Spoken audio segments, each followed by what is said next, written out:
We are. Yeah, we are. Okay. Okay. Welcome to the show, ladies. A little bit of a messed up intro there. No biggie. Welcome to Three Chicks in a Pod.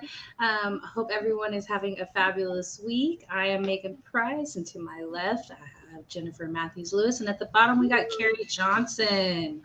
And How's that week hey, going, ladies?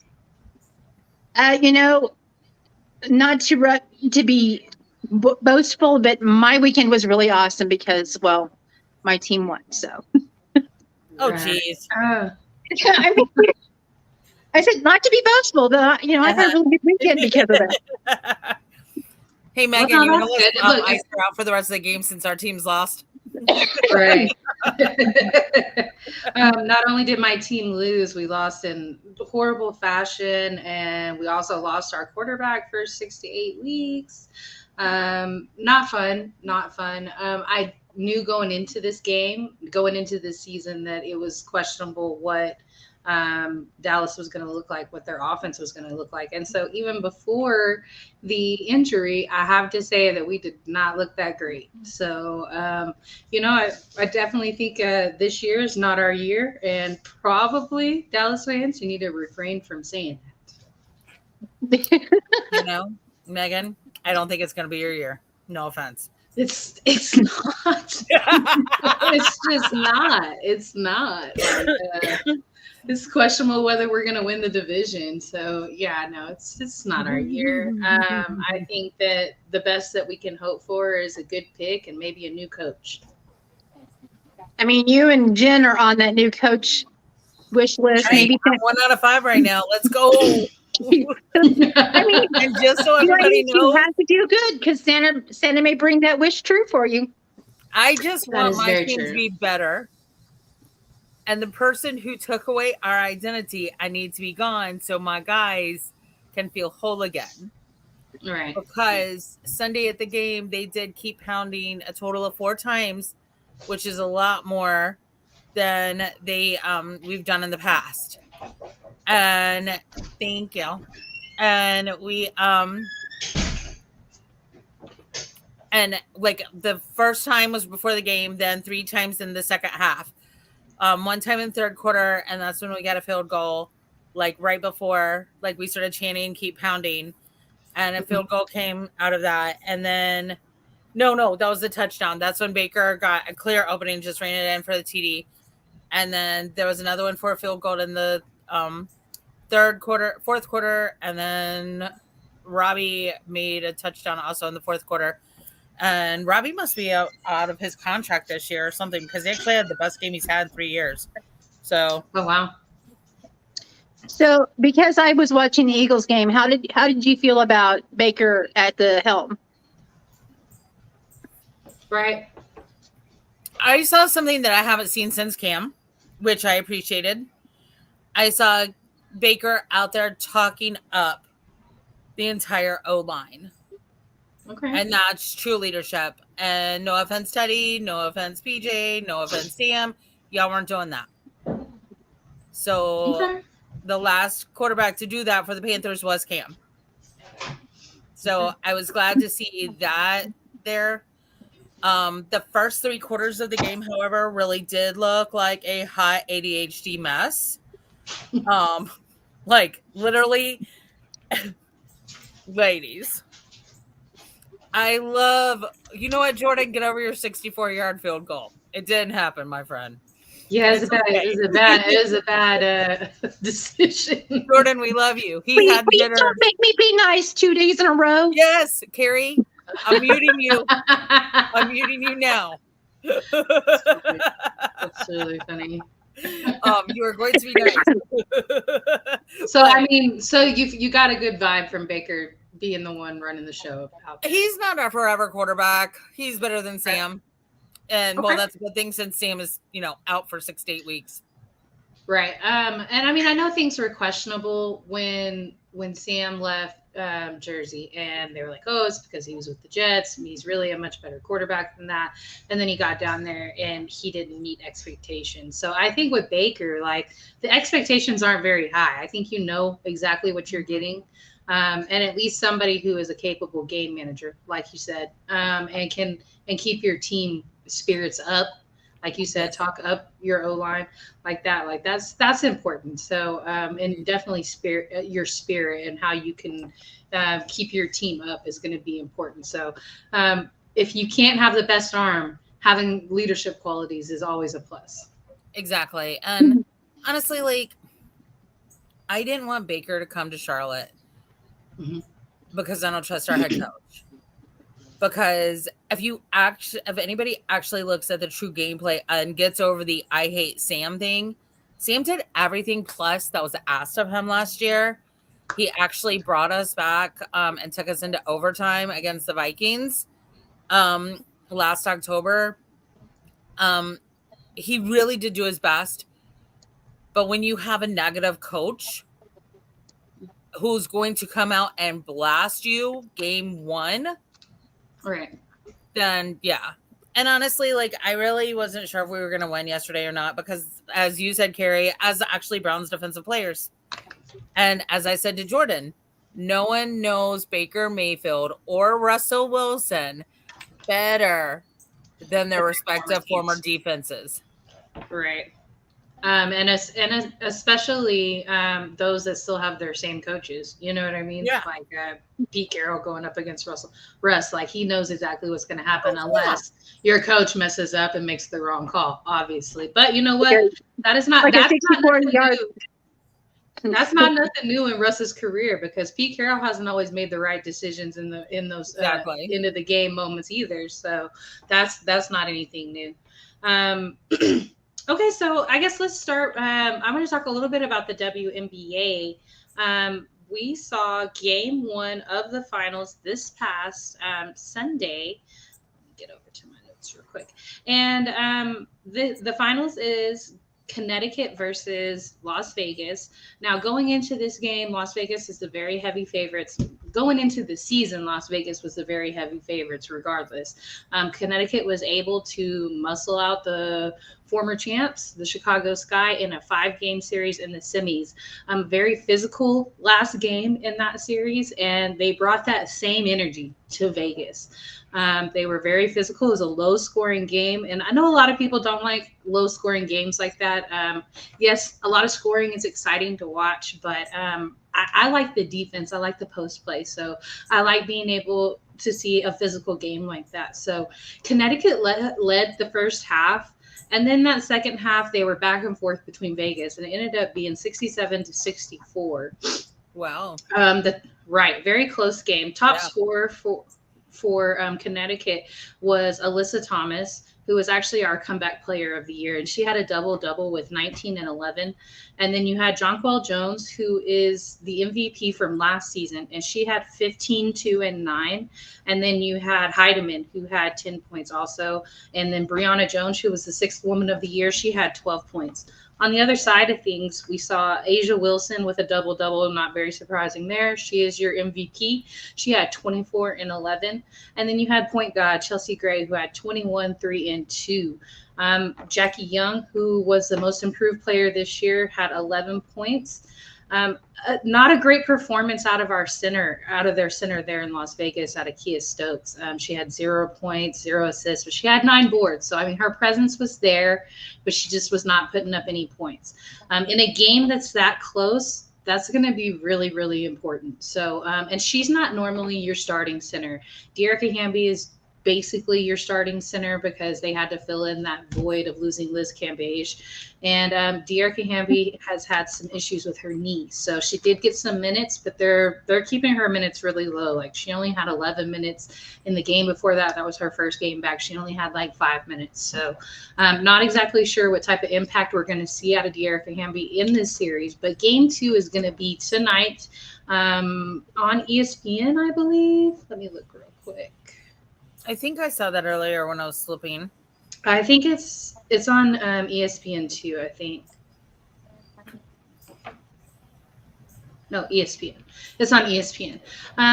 So excited to see that. The first 2 games are going to be in Vegas. The next 2 games will be in Connecticut. And if a 5th game is necessary, that will be back in Vegas. So a lot of people were expecting Vegas to sweep. And I think if this first game score is indicative to anything, that Connecticut is going to put up a really good fight. And I think this is probably the best that we could have had, the best possible series that we could have had, to be perfectly honest, because I just don't think that Chicago was prepared for how much Vegas has. And whereas Connecticut is very physical and they can disrupt some of that offense that Vegas has, so which we saw in game 1. I still expect Vegas to come out on top. I think this is going to be the first time that franchise gets a ring. They are the former San Antonio Stars, so they've never had a championship before. Becky, as a coach, she's had a summer league championship, but she was not a part of the Spurs in 2014 when they got a championship. So this will be really her first championship as well, even in her playing career, because even though she's a top 25 player of all time, she never got a ring. She was a part of the New York Liberty that got beat in the finals 3 years in a row playing the Houston Comets. And then when she came to San Antonio, and obviously they didn't have a chip either. So I would love to see Becky get her first championship.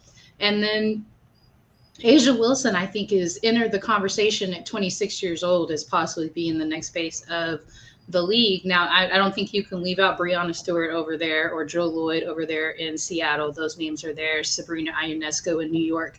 Like, there's some big names, but I think Asia's coming out like this is her second MVP. And she was also Defensive Player of the Year this year. She was one of 5 ladies who have had both of those awards in the same season. And she's one of 7 who have multiple MVPs. And I want to say she's the only one to do it, to have both of them by the age 26. She's only 26 years old. Wow. And wasn't this game the first one that was sold out? It was capacity. Yes. And so they set a record for their arena right there. And like, when I was in Vegas for the All-Star game, like, that was the thing that just really stuck out to me, was that these Vegas fans are so dedicated. You expect it out of Seattle. Seattle's known for having great fans, tons of championships. Like, they really pack their arena. And Vegas, to be a newer team like that, I just love that culture there in Vegas. And I'm glad that they're getting an NBA team as well. I don't know if y'all guys heard that news, but NBA will be giving the team back to Seattle, and Vegas will also have a team. Oh, fantastic. And isn't Vegas getting a second expansion team as well? Not NBA, but am I making that up? There's a good chance I'm making that up. I'm not sure. I'm not sure how that's going to work anyway with East and West conferences, because both Seattle and Vegas are in the West, correct? Right. So, I mean, that sounds like there's going to have to be at least 2 more teams in the East as well. So we'll see how that goes. There's been some news within the NBA too. So that season will be revving up at the end of next month.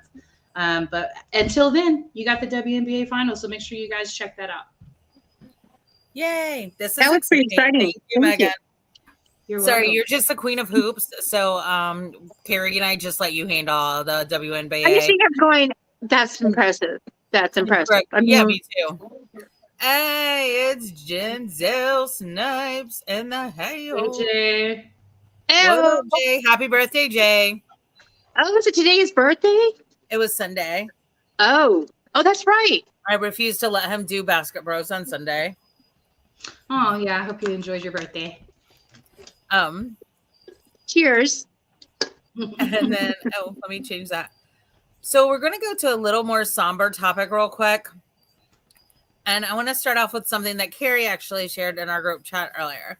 But as we all know, this was the kickoff weekend for the NFL. But it was also, Sunday was also September 11th. And I know it affected all of us quite differently. Me, I was working in Uptown Charlotte. I will never forget, never, as long as I live, probably even after I'm dead. I will never forget. I'll never forget who I was with, how I saw Tryon and 1 Second, which is a major artery in Uptown Charlotte, be completely slammed with traffic with people going home. and then completely vacant. But we are a sports show.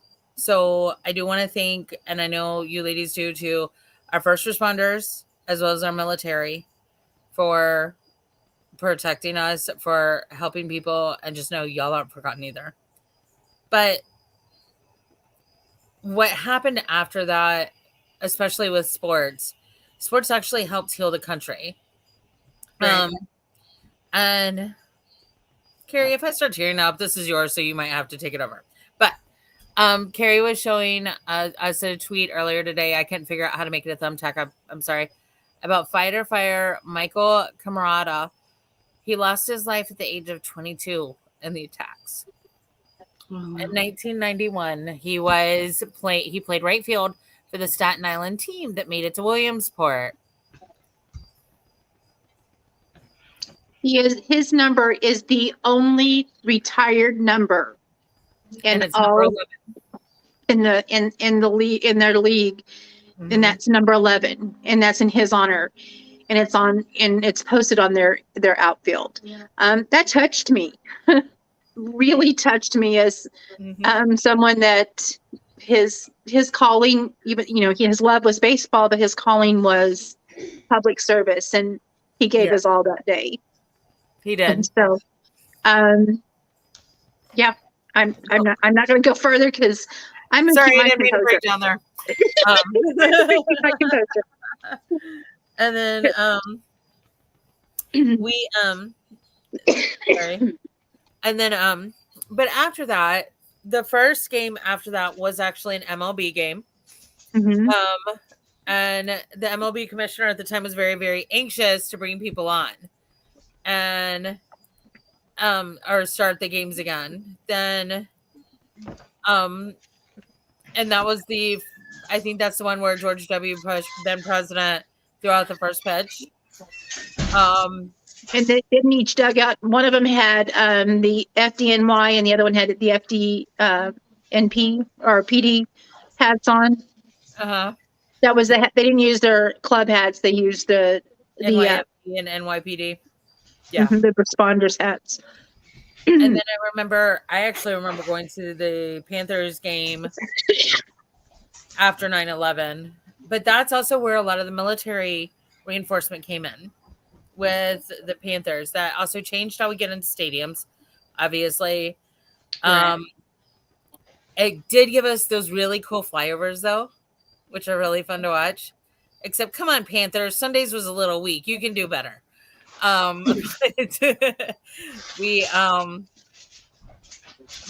that's just what it did. It also, starting in 2007, that's when the leagues all around started requesting that the players come out just to show unity for the country. And they did it immediately after 9/11 too. For the national anthem, they came out of dugouts, they came out of the locker rooms, onto the court fields, everything. So that's just a little bit about how 9/11 kind of affected sports. I always thought it was fitting that America's pastime was the first sport that happened after 9/11. Me too. Right. And then, okay. So I'm going to stop talking now, and we're going to talk. Should we bring in our guest yet? Or whatever. That works. Sure. All right. Welcome, JJ. Oh, I got to bring you in. Sorry. We're just going to talk at you. We're not going to show you, JJ, if that's okay with you. Exactly. We're going to talk at you. You can't talk back. But so I just totally broke down on here. But the next topic we're going to do is the college game that surprised us the most this weekend. So Megan and Kari, you ladies go first. All right, Megan, take the lead. Okay, obviously I have to talk about my own team, Texas versus Alabama. It was a much closer fight. It was a 1-point game. And it I was just so proud of our guys, the Texas team. Like I felt like we just fought hard, even through injury. Our second string QB came in and held it together. And I think that I don't necessarily want to sit there and say, "Oh, Texas is all the way back," but I will sit there and say that we look better, much better than last year. Last year was awful. So I've definitely turned it around. I felt like this was a good. Obviously, week one, we beat a team that is not much of a team. So to beat a team like Alabama or play them so well like we did, that for me, it was a little surprising because I kind of expected us to get beat up on. But I also want to highlight one other game just purely off of the score. Oregon beat Eastern Washington 70-14. 70, like a football 7-0, like a basketball score. 7-0. Yeah. So that was just the amount of points put up was shocking. Now I didn't get to see this game, so I don't have a whole lot to say other than what a score, right? Okay, all right. Actually watching the Texas, not far, and the dogs aren't even near me right now. JJ, get your boy. So I was actually watching that Texas and Alabama, and watching Nick Saban have a meltdown on the sideline was the reason that I stayed watching the game, because I mean, to say that I was rooting for Texas, being a Mizzou fan, is kind of odd, and it hurts. But that being said, it was fun to watch. It was also, I also feel like that had your first string QB been able to stay in the game, that it would have turned out differently, because while the QB2 was able to keep it together, I think QB1 would have maybe been able to put together some drives to finish it off. Personal thought. Quinn is pretty talented. Quinn Ewers is our QB1, so he is pretty talented, and I agree with that statement. But I just didn't want to take anything away from our QB2 because absolutely not. He did well. He did not melt under pressure there. And coming in after your QB1 goes down, I mean, the mind game that it plays, I can't imagine. So the fact that he kept it together and you guys kept them within 1 point, wow. That was my impression. But, like I said, anytime that you watch Nick Saban have a meltdown on the sideline is a great day, regardless of anything. Okay, sorry. Okay, I just have to say this. This is a news flash. And for everyone within Sideline Sports, Jordan Long and Kari Johnson are currently agreeing on football. I never thought I'd see the day. Someone call 911. Hey, Will, I'm feeling the Clint. Hey, Will. And yeah, he was playing on a rolled ankle as well. You're right, Jay. Yeah, I thought the third one was coming in. Yeah. Yeah, that's true. And Jen, did you have a surprising game? How about that hillbilly college, Mr. Texas A&M fans? Yeah, that's right. We know you. All right. My entire family went to App State. I was the black sheep of that family. So, boom, yeah, everybody thinks it's a freak, but actually App State has had a solid football team for a number of years. No, that's just not me being biased because my brother and father played for the team, but obviously at different times.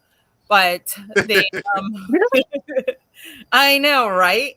And then I'm sharing this with Jordan real quick. I'll read that in a second. But like Chase, Bryce, I mean, honestly, App just killed Texas A&M statistically up and down those boards. Chase Bryce is just a quarterback to look out for. Our defense, we've got a couple of future Hall of Famers on our D right now. I know most people hear me only talk about Carolina, but App State doesn't get a lot of national recognition. So most people don't care that much. But yeah, we like any school whose coach is named Jimbo cannot call anybody a hillbilly. It's not allowed. I know. I just thought it was ironic coming from Texas A&M to call ASU. They interviewed the Appalachian coach, and that would have been my second pick. But just watching Nick Saban have the meltdown made it that game my first. But they interviewed the Appalachian State's head coach today, and what a guy! I mean, he's eloquent, very humble, and it was neat to listen to him present, to be interviewed. And he kept, instead of saying they go, well, your program, and he goes, no, it's our program because there's multiple of us that do this. So it was really impressive to listen to him this morning. Yeah. Joseph, did you have a surprising game in college football this weekend? I did. First of all, thank you for having me on. It's been so fun just listening to you guys. I was afraid I had missed it for a second. I was just like, okay. We started late. Women are late. It happens. Yeah. That's true. I can't figure out my hair. That's true. I'd actually I'd go USC over Stanford because I didn't think USC was going to dominate them the way that they did. Because typically Stanford has given them problems before, and plus there's a lot of hype surrounding Lincoln Riley and them. And I'll go Notre Dame and Marshall. I did not expect that, and I know it's difficult for new coaches, particularly at that school, Notre Dame. There's some highlighted differences between certain skin tones, unfortunately, over there. So it's like hoping that he doesn't, get too much of a flack. But I was surprised at the Marshall. I'm still looking. I'm just trying to figure out what happened because Notre Dame is a better team than what they're showing. I'm gonna come back on you that on JJ. Yeah, who was she throwing under the bus? Oh, good Lord! About women being late. Oh yeah, we know. We know.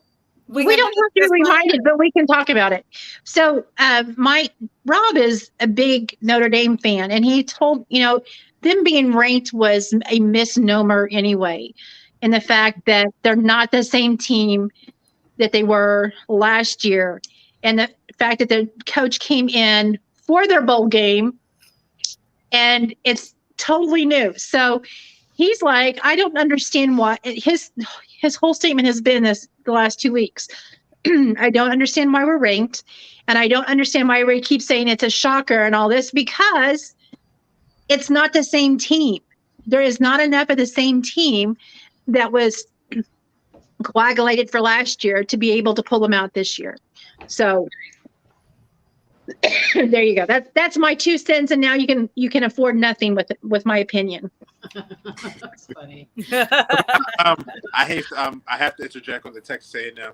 I never buy into Texas A&M ever.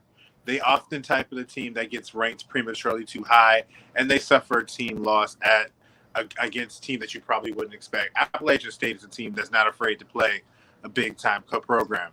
They just went toe-to-toe with North Carolina literally the week before they take down Texas A&M. Oh, yeah. That was a good game. That was talk about when John told me. I was seriously that's a football game. Like the score on that was just ridiculous. Texas A&M, like I said, nobody played defense. Nobody.